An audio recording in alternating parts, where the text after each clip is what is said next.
Bonjour à toutes et à tous, c'est Ahmed, j'espère que vous allez bien, j'espère que vous avez apprécié la vidéo d'hier. On a battu le record absolu du nombre de commentaires, plus de 250 commentaires sous la vidéo d'hier.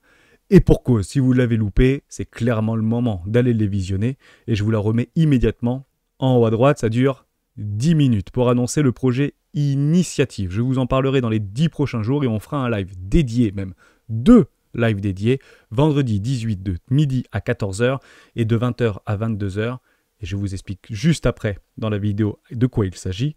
Et on parlera également d'un événement historique sur Bitcoin, puisque je vais vous révéler en fin de vidéo qui est Satoshi Nakamoto. On commence maintenant.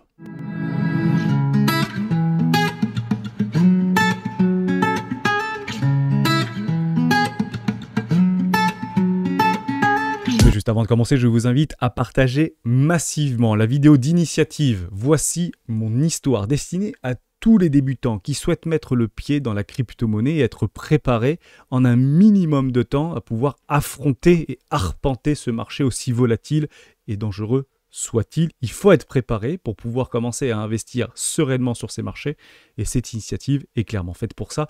Je vous inviterai donc chaudement, au même titre que vous m'avez tant rendu dans les commentaires et de votre présence sur les 4 dernières années pour la plupart d'entre vous, à partager extrêmement massivement à vos proches, à vos amis, à vos familles cette vidéo s'ils souhaitent nous rejoindre au sein de la communauté pour la simple raison que c'est très difficile aujourd'hui et je m'en suis rendu compte et j'ai beaucoup de commentaires donc j'essaye de répondre à ces commentaires-là pour dire que c'est trop difficile de monter le train des rois du Bitcoin parce que le niveau est beaucoup trop élevé. Dès lors, pour essayer d'accompagner un maximum de personnes, on redescend d'un cran. Je me suis mis au plus bas niveau pour essayer de remettre dans la peau quand j'ai commencé à investir dans les crypto-monnaies. Cette vidéo d'initiative, mon histoire, part de là. Et on aura une trentaine de vidéos dédiées uniquement aux débutants. Et vous avez tout ici sur ce petit lien. Vous pouvez cliquer d'ores et déjà sur ce lien-là. Ma formation offerte, vous avez les 2 premières heures. Et vous pouvez d'ores et déjà me faire un retour dans les commentaires des différentes vidéos. Ça m'intéresse énormément pour savoir si oui ou non c'est accessible au plus grand nombre. Je compte sur vous pour partager cette vidéo, je compte sur vous pour créer la plus belle initiative des projets des rois du Bitcoin et de la communauté des rois. C'est grâce à vous qu'on est là et c'est grâce à vous qu'on continuera à être là encore pour les 10 prochaines années. Et on passe tout de suite à Bitcoin. Bon, côté Bitcoin, on a des flux haussiers, on va pas se mentir. Donc il faut jouer ces petits flux haussiers, on a une dégradation. On travaille beaucoup avec les ondulations, les bandes ondulatoires avec Géo, notamment sur Ichimoku Kinkoyo. Et il y avait un point d'appui aux alentours des 59 000 $, un peu plus de 59 000 $. Donc ça peut être un point de retournement cohérent. Certains diront non, ça doit baisser encore un petit peu. D'autres diront bah, c'est bon, on a peut-être le bottom. Premier arrêt est maintenu. Moi j'ai eu une première confirmation ici par rapport à mon retournement. Donc j'ai repris ce play par rapport à une divergence, parce que j'utilise toujours la même chose. Une zone, une cible, premier arrêt, zone de rechargement d'achat, divergence momentum, notamment 4 heures. On a mon busy, on comble un gap, on a le retournement haussier, ma confirmation, let's go. Donc j'ai repris ce trade, beaucoup plus serré, soit dit en passant. Et pour l'instant, ça semble plutôt bien marcher. Donc je l'avais abandonné, vous vous rappelez, fin de semaine dernière. Mais comme il y a les confirmations qui s'enchaînent, bah, il faut remonter dans le train. Trader, spéculateur très court terme, c'est comme ça que ça fonctionne. Si on est un petit peu à côté du flux, bah, à ce moment-là, on se met en retrait, on part à break-even ou on essaye de limiter la perte. Si on voit que les confirmations s'accumulent, il faut y aller, hein, bien évidemment. Donc j'aurai un premier TP, attention, hein, au niveau d'un gap également, ici sur les 64 400 $ ou 60 000 $ à peu près, il y aura un TP numéro 1, et puis après break-even, et on voit si oui ou non, on lance ce magnifique flux haussier, et si on lance ce flux haussier, les premiers objectifs, ils sont là. Et je vous donne même une temporalité, hein, si on reprend les ondulations de Géo, ici AB égale CD, qui nous donnerait environ pour le 24 octobre ici, aux alentours des 74 000 $. Ce serait à peu près un objectif de target de AB égale CD. Beaucoup les utilisent. Pour l'instant, on est plutôt bien orienté en ce début de semaine. Hein. Ça a commencé déjà dans la nuit de dimanche à lundi. Donc c'est formidable. Plutôt qu'ici, session asiatique, formidable de l'observer.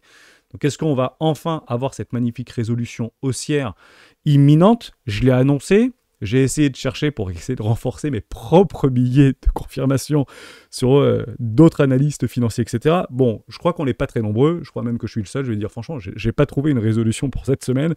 Donc je vais y aller quand même. Je pense qu'il y aura une résolution. Pour moi, elle sera haussière et très probablement d'ici la fin de la semaine. Pourquoi? Je vous le dis en fin de vidéo, restez bien avec moi parce que c'est un lien avec probablement Satoshi Nakamoto. Et vous allez voir, ça va être juste formidable. Côté crypto-monnaie, parce que là, ici, Bitcoin, c'est juste formidable. On a quelques petites confirmations, des divergences momentum qui sont en train de se mettre en place. On va essayer de tenter de break-out ceci. Vous vous rappelez, on en avait parlé.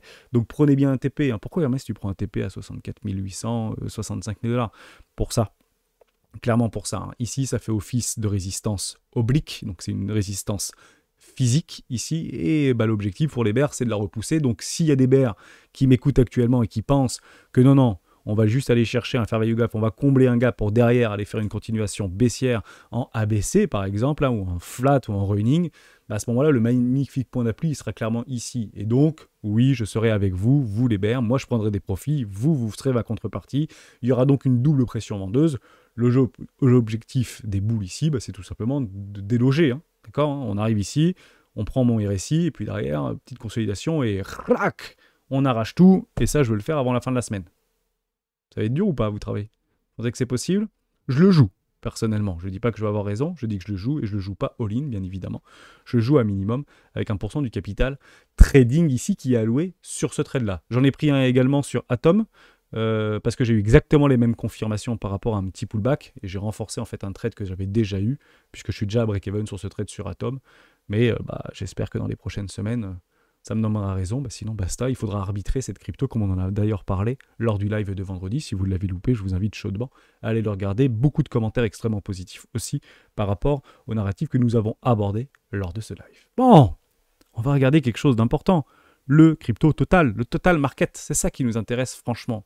J'ai mieux utilisé le Other. Pourquoi le Other? Parce qu'en fait, vous supprimez 90% grosso modo des capitaux qui sont actuellement sur ce marché et vous allez sortir du top 10 des crypto-monnaies. Et on a parfaitement fait le pullback juste ici. Et un académicien m'a dit, tu as exactement la même chose sur le total market 3. Ouais, c'est tout à fait vrai. Alors, j'utilise pas exactement les mêmes barèmes par rapport à mes trends, mais vous avez exactement la même chose sur le total market 3. Bon, ma foi, c'est haussier en fait ça. Vous avez bien cassé le flux, juste ici. Vous avez la trend, vous faites le pullback. Il n'y a pas de clôture en dessous de la bougie précédente. Et il y a des acheteurs qui se mouillent. Il y a des acheteurs qui se montrent également, avec des rachats ici au niveau de cette mèche. Des vendeurs sortent de position, prennent profit. Les acheteurs rentrent en position. C'est exactement ce qu'on veut voir pour continuer ce flux. Vous avez des structures en W qui ont été confirmées. L'objectif, c'est que les bottoms maintenant soient faits, qui sont intercycles. Donc ces bottoms sont censés être faits. S'ils doivent casser, ce serait catalysé. Je vous le dis en toute franchise, je ne vois toujours pas un catalyseur interne ou externe. On aurait pu peut-être en avoir un qui avait d'ailleurs conditionné le retrait du trade précédent sur Bitcoin. C'était quoi? C'était l'emploi par rapport à nos 3 grands indicateurs que nous regardons. On regarde toujours 3 choses. 1, l'inflation. 2, le PIB, donc la croissance. 3, le chômage. Et je regarde que le chômage. Et honnêtement, on ne pouvait pas imaginer mieux. S&P 500 a très bien réagi à la nouvelle. On est passé de 4,2 sur un consensus 4,2 à 4,1. Chômage sous contrôle. C'est ça les informations qu'il faut avoir. Et le marché réagit par rapport à ces informations. Et il faut suivre ce marché puisqu'ils attendent ces informations-là. Donc maintenant, avec tout ce qu'on a pu empiler tout au long de la semaine dernière, il n'y a pas eu de red flag. Tout est haussier, tout est positif, tout est sous contrôle. Qu'est-ce qu'on veut de plus? Moi, je veux rien de plus. C'est exactement ce que j'attendais. C'est formidable. Donc, j'ai repris le play en fonction de cette agglomération de confirmations qui m'ont été proposées. Pour cette semaine, il y a quoi? Quelques discours. Vous avez le FOMC par rapport au compte rendu de la réunion précédente et vous avez l'IPC Core. 2,3. Formidable, 2,3. On s'approche dangereusement des deux. La cible clairement de la Banque centrale américaine pour poursuivre la baisse de ses taux. Et la baisse de ses taux va se poursuivre. Pourquoi? Puisque c'est directement dicté par rapport aux intentions ici de retrait. Donc 87% pour 0,25 points de base. Alors oui, on n'est plus aux 0,50 points de base. On est bien aux 0,25 points de base puisqu'il l'a dit par rapport aux informations qu'il avait. Si c'est 80%, 79, 80% pour 25 points de base, un peu moins pour les 0,50, mais en fonction d'une situation qui pourrait se produire au niveau de l'économie d'ici 2 semaines, 3 semaines, parce que ce sera début novembre pour la baisse des taux, on reste sur 0,25 points, partez du principe que le marché actuellement est en train de travailler sur les 0,25 points. D'accord? Donc c'est ni haussier ni baissier, c'est consensuel, c'est ce qui a été décidé. Si c'est moins, le marché va se rééquilibrer. Si c'est plus, le marché également va se rééquilibrer. Et je vous relaisserai dans vos propres idées pour dire oh, mais si c'est plus, ça veut dire que ça va mal, mais si c'est moins, ça veut dire que ça va bien. Oui, mais les marchés, machin, ça va récession par récession. Non, prenez les informations comme elles arrivent et jouez les informations comme elles arrivent.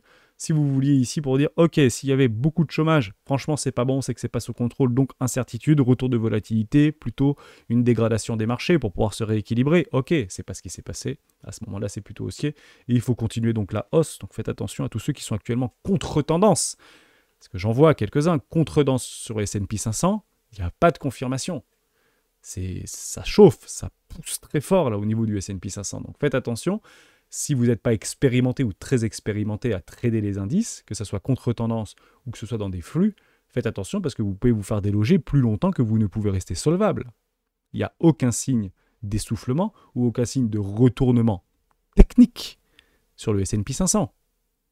On l'avait dit, hein, il y a plusieurs mois en arrière, je sais que ça va commencer un petit peu à chauffer, notamment par rapport à des risques de récession. Le marché a toujours raison là-dessus. Soyez très vigilants. Si vous voulez le shorter, c'est que vous avez bien des invalidations et vous avez bien des confirmations d'accélération pour pouvoir vous renforcer. Mais ne mettez pas all-in short sur S&P 500 parce que la guerre au Moyen-Orient semble s'intensifier. Faites attention à ça, bien évidemment, et prenez bien tous les éléments entre les mains. Ça, c'était important. J'aimerais revenir au niveau de Bitcoin et de l'ensemble des cryptoactifs pour la simple raison qu'il y a beaucoup d'argent qui sont en train de rentrer et ça s'accélère du côté des cryptos. Et c'est exactement ce qu'on voulait voir. Vous voyez bien qu'au niveau du Bitcoin, au niveau du total market, il y a eu une augmentation au niveau des capitalisations sur beaucoup de nos cryptoactifs, notamment préférés, vis-à-vis du total market Other ou du total market 2, total market 3, etc. On le voit très bien ici, depuis le début de l'année.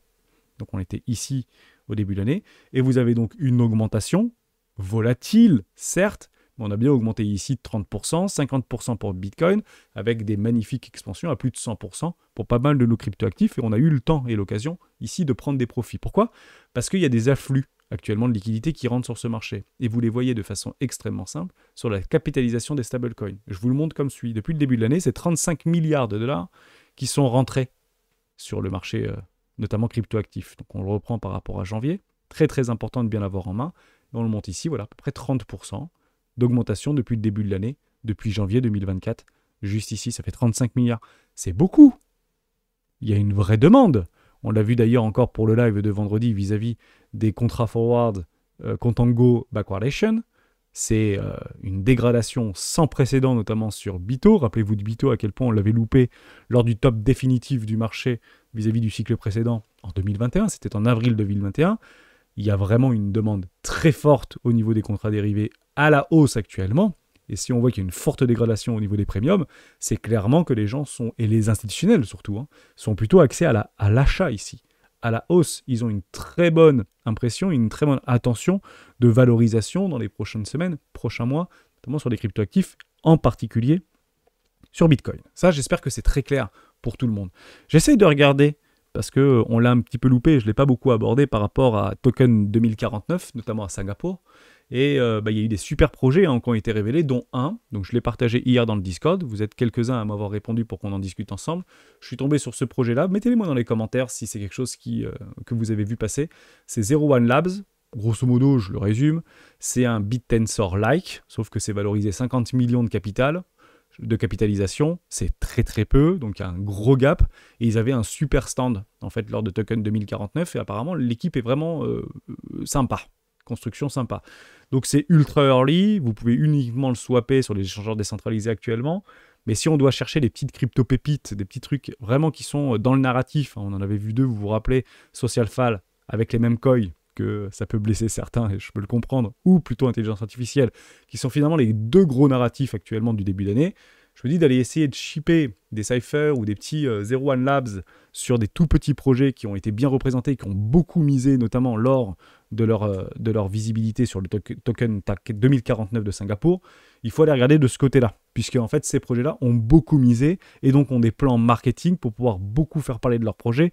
Et si vous avez du marketing, vous avez donc potentiellement des gens que vous pouvez toucher, que ce soit des utilisateurs ou des développeurs. Donc c'est mieux de les choper aux alentours des 100 millions de dollars de capi plutôt que de les choper à 2 milliards ou à 5 milliards de capi par rapport aux objectifs qui sont respectifs pour chacun, mais qui sont plus ou moins ambitieux. N'attendez pas de faire un x100 sur BitTensor, ça va pas être évident.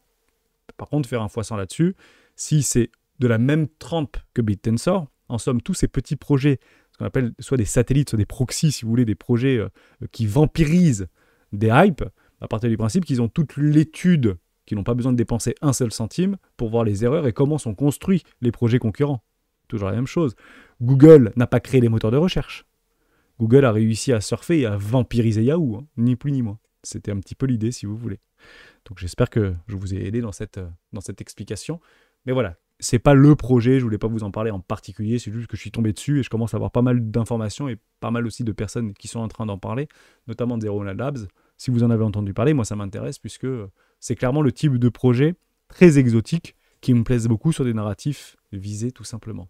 Une étude est passée notamment sur un sondage de Cryptomatrix. Alors l'Oracle by CM, il a été renommé, why not, pourquoi pas. Ce cycle avez-vous acheté ou spéculé, même à court terme, sur des meme coins? Alors, 40% des sondés, il y en a plus de... Il y en a combien? 1700, donc c'est très représentatif de la population francophone, partait de ce principe-là. Non, jamais entendu parler. Alors c'est assez fou. Oui, vite fait, 5 à 10%, donc 48%, 20 à 50% sont dessus, près 6%, et all-in Memecoin, 6%. Alors, est-ce que vraiment all-in Memecoin? J'ai un doute quand même. J'ai un doute d'avoir une grosse pondération. Donc ça peut être un petit clin d'œil éventuellement. Donc, mais on va quand même le prendre en considération s'il y a vraiment 6% des gens qui sont all-in Memecoin. Et aussi bien, ils ont clairement raison. Vous savez pourquoi? Parce qu'en fait, il faut être contre la majorité.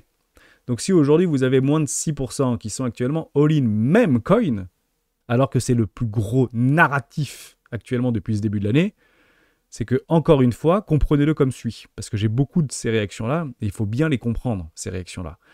On est trop lourd, il y a trop de monde sur le marché, on doit descendre au 42, on doit descendre au 50, on doit nettoyer le marché, dès qu'on perd 10%, il y a 500 millions de liquidations, etc. Mais vous avez 500 millions de liquidations si on part au sud, et vous avez 499 millions si on part au nord, si vous voulez. Donc c'est là où le marché va se positionner, là où c'est le plus rentable pour lui, et d'abord pour les brokers et pour les exchanges, bien évidemment. D'accord? Ça, c'est très très important. Maintenant, vous comprenez bien que au niveau du train, en fait, il y a extrêmement peu de monde actuellement sur le narratif des memecoins. En tout cas, ceux qui sont déjà exposés sur les memecoins, mais ils n'y sont pas dans le train apparemment. Ou vite fait, pour une large minorité, j'ai envie de dire comme ça, qui sont actuellement dans ce train-là. Alors qu'il ne faut clairement pas le balayer d'un revers de manche, il faut plutôt s'y intéresser, et je vais vous expliquer d'ailleurs pourquoi qui fait écho et résonance par rapport à mon introduction de tout à l'heure vis-à-vis de l'initiative projet des rois au niveau des formations pour des débutants. Ils vont très probablement arriver via les mêmes coins. Ils vont très probablement, vu leur capitalisation aujourd'hui, donc les gens et ces porteurs de projets ont beaucoup d'argent pour faire beaucoup de marketing, probablement que vos connaissances, probablement que vos amis, probablement que votre famille va peut-être mettre un premier pied via les mêmes coins. Et on ne peut malheureusement pas leur dire « Non, mais c'est de l'arnaque, c'est n'importe quoi, les mêmes coins, il n'y a pas d'utilité. Moi, il faudrait que tu ailles sur Ethereum, je vais t'expliquer ce que c'est, tu fais des smart contracts, comme ça, si... Voilà là, t'as déjà perdu. On a perdu. On ne peut pas commencer à expliquer ça comme ça. Donc, il faut utiliser, je pense, le narratif des mêmes coins, parce que c'est performant et on ne peut pas aller contre, mais plutôt accompagner ceux qui s'intéressent à ces ruptures technologiques pour expliquer ce qu'est la crypto-monnaie en s'appuyant sur un meme coin et expliquer quelle est l'utilité du meme coin. Mais vous ne pouvez pas dire sur une personne qui va découvrir les cryptos par le meme coin, non mais les meme coins et cette crypto, c'est une blague, il n'y a pas d'utilité. Parce qu'ils comprennent quoi en fait à ce moment? Qu'est-ce qu'on comprend si on commence par là? Bah, la blockchain, ça n'a pas d'utilité. Et les cryptos, ça n'a pas d'utilité. Ouais, donc j'avais raison, donc j'y vais pas. C'est dommage. Vous comprenez? Donc expliquer via les mêmes coins, et d'ailleurs je ferai une vidéo dédiée là-dessus, j'expliquerai toutes les technologies blockchain via les mêmes coins, je suis sûr qu'il y aura beaucoup de résonance, et ça permet en fait de travailler et d'avoir de faire un espèce de crochet pour expliquer différemment ce qu'est blockchain, ce que sont les crypto-monnaies via les mêmes coins. Et je trouve ça extrêmement pertinent. Il faut plutôt accompagner plutôt que de stopper. C'est toujours la même chose. Parce que s'ils veulent venir, ils viendront, et très probablement qu'ils viendront se cramer les ailes, et ils vous écouteront plus. Pourquoi? Parce qu'ils ont quand même acheté les mêmes coins, et ils ont fait x3. Donc vous aviez tort, et eux avaient raison. Oui, mais derrière, ils vont perdre 97% de leurs capitaux. Et on sait pourquoi. Parce que c'est toujours la même chose. Il n'y a pas réellement d'utilité, et c'est plutôt une espèce d'opportunité. Opportuniste. Très très important. Ça, j'espère que je vous ai aidé vis-à-vis de ça. Je finis cette vidéo. Ça va durer 20 minutes, franchement, on n'a pas été trop mal pour ce début de rentrée. Un documentaire de HBO dévoilera le créateur de Bitcoin, Satoshi Nakamoto, la semaine prochaine. La semaine prochaine, c'est demain, pour information. Donc je ne vous en avais pas parlé avant, mais je l'avais tweeté néanmoins. Je ne sais pas si vous vous en souvenez, c'était juste ici. Je l'avais tweeté sur mon fil. Breaking, je viens de regarder en avant-première Money Electric The Bitcoin Mystery sur HBO. La véritable identité de Satoshi Nakamoto est donc Nick Finney. Alors vous avez compris que c'était une blague, puisque c'est pas Nick Finney, c'est Al Finney ou Nick, vous avez compris. Et en fait, vous avez Seb Gaspillou qui m'a répondu, je trouvais ça assez sympa. Il dit c'est Adam Finney, parce que Adam Bach, qui porte toujours des sabots, donc scabot, vous avez compris. Donc c'est à peu près le quatuor de tête par rapport à qui est réellement Satoshi Nakamoto. Je vais vous le dire en toute franchise, on ne va pas savoir qui est Satoshi Nakamoto demain, c'est une certitude absolue. D'ailleurs, il se serait très probablement considéré comme un événement de délit d'initié, puisque vous avez une avant-première donc demain, et vous aurez en fait l'actualité, donc le 9, pour l'ensemble des personnes qui ont HBO, et vous pourrez même le regarder le 9, donc mercredi, ça sortira pour tout le monde mercredi, mais vous ne pouvez pas faire une avant-première en révélant qui est Satoshi Nakamoto. Pire encore, tous ceux qui ont travaillé sur le documentaire savent actuellement qui est Satoshi Nakamoto, et s'il y avait un danger de près ou de loin par rapport à la blockchain, vous imaginez bien que la grande question c'est de savoir, mais est-ce qu'il a encore ces 1 million de bitcoins, un peu plus, 1 100 000 aujourd'hui? Est-ce qu'il les a réellement, ces 1 500 000? Est-ce qu'il a la possibilité de se faire une transaction dessus? Alors, vous avez énormément de spéculations sur Twitter, j'ai rigolé à regarder, mais vous imaginez, ça sort sur HBO, et puis derrière, il y a le wallet de Satoshi Nakamoto qui envoie une transaction de $15. Bon, on parle de HBO, là, d'accord? On va pas sur Mars, c'est juste un producteur et une chaîne de télévision, enfin, un producteur et réalisateur d'émissions de télévision et de documentaires. Donc, on ne saura très probablement pas qui est Satoshi Nakamoto, il y a 99,999% de chances qu'on ne sache pas. Par contre, on aura une shortlist, mais moi, je vous donne ma shortlist, c'est soit Nick, soit Al. Pourquoi? Bon, alors, si c'est Al, c'est quand même, j'ai envie de dire mieux, mais c'est un petit peu violent de dire comme ça, puisqu'il est décédé. Donc s'il est décédé et que personne n'a jamais remis la main sur ces 24 mots-clés, parce que là on parle vraiment d'un bout de papier sur les 24 mots, ou sur l'ordinateur sur lequel étaient ces 24 mots-clés, bah, c'est que personne ne les aura jamais. Personne Imaginez juste ça. Si quelqu'un détenait la clé de Satoshi Nakamoto, juste pour tester que ces 24 mots-clés fonctionnent, vous imaginez bien qu'il aurait testé au moins une transac sur ces 14 dernières années ou sur ces 13 dernières années. C'est quasiment une évidence. Personne de normalement constitué ne peut même pas essayer, si c'est pas lui en fait, le créateur, mais qu'il a récupéré de par une succession ou de par une amitié ces 24 mots-clés. C'est pas possible en fait de tenir aussi longtemps pour un être normalement constitué. C'est pas possible. Surtout que quand vous êtes développeur et que vous appelez Satoshi Nakamoto, vous n'êtes pas milliardaire, je vous le dis en toute franchise. En tout cas, à l'époque, soyez complètement rassurés par rapport à ça et convaincus par rapport à ça. Donc maintenant, ça peut être Adam Bach, peut-être, j'en ai pas la moindre idée, mais je ne sais pas si c'est possible de tenir aussi longtemps vivant et encore acteur de ce marché, d'accord, qui ne fasse une transaction juste pour tester que ça fonctionne, quoi. Et honnêtement, pourquoi avoir attendu aussi longtemps? Il aurait très bien pu commencer à le déplacer, 1 million de bitcoins, pourquoi pas les vendre, pourquoi pas les offrir, pourquoi pas les mettre dans des associations, pourquoi pas utiliser ces bitcoins pour continuer à perdurer et à faire perpétrer la technologie et à payer des développeurs à travers une DAO, à travers tout ce que vous voulez. Aujourd'hui, on a tous les tenants et aboutissants pour savoir que c'est possible, entre guillemets, de travailler sur des produits et sur des projets décentralisés en essayant de réunir un groupe d'individus très compétentes pour développer des features sur cette blockchain, quelle qu'elle soit. Et c'est comme ça que toutes les blockchains aujourd'hui proxy autour de Bitcoin, quels que soient les consensus utilisés, ont été créés en levant des fonds, mettant en place des tokens, via des ICO, etc. Vous avez compris tout le mécanisme. Donc, bon, je vous le dis franchement, non, on ne connaît pas le créateur de Satoshi Nakamoto, ils ne connaissent pas le créateur de Satoshi Nakamoto, et ce n'est pas une question de savoir, c'est une question de bon sens. Donc, il n'y aura aucun impact négatif sur Bitcoin. Par contre, il y aura très probablement un impact très positif. Pourquoi? Parce que ça buzz. Et j'ai bien envie qu'il y ait beaucoup de monde, beaucoup d'Américains qui regardent ce documentaire. Je le regarderai aussi, et avec grand plaisir d'en parler dans les prochaines journées. Mais c'est super qu'il y ait de la communication sur Bitcoin. Et j'aimerais vraiment que HBO tire sur... alors, tire pas de tirer, mais essaie de tendre vers une possibilité d'utilisation de cette technologie pour l'humanité. Donc, moi, mon espoir, c'est pas de savoir qui est Satoshi Nakamoto. En fait, je m'en fiche complètement. Et je vous le dis, même si on le sait, ça ne changera strictement rien à Bitcoin. Toute franchise. Moi, ce qui m'intéresse, c'est de savoir quel est l'angle de vision de ces ruptures technologiques et comment HBO va l'apporter, puisque qu'on le veuille ou non, HBO, c'est quand même c'est un gros bébé, c'est Game of Thrones derrière, etc. Et j'ai adoré le clin d'œil de pas mal de tweetos sur ils n'ont pas réussi à faire une fin convenable pour Game of Thrones. Comment vous voulez qu'ils trouvent Qu'est-ce qu'on a rigolé pour tout au long du week-end, c'était un petit peu le débat. Mais voilà, j'espère que je vous ai aidé dans cette vidéo. C'était une petite pointe d'humoristique. Je compte sur vous par rapport à l'Endurance de Mastin, m'accompagner, nous accompagner au sein de toute la communauté par rapport à ces initiatives. Je compte franchement pour vous, je suis sûr qu'on va y arriver, je suis sûr qu'on est à l'aube d'avoir une accélération et je pense que l'accélération est imminente et peut-être que le déclencheur d'une forme de prise de conscience, si le documentaire est bien fait et que ça buzz, hein, c'est ça le plus important, c'est que ça commence vraiment à bouger et à buzzer, bah peut-être qu'on aura la confirmation et la résolution de notre crypto-monnaie. C'est prévu pour mercredi.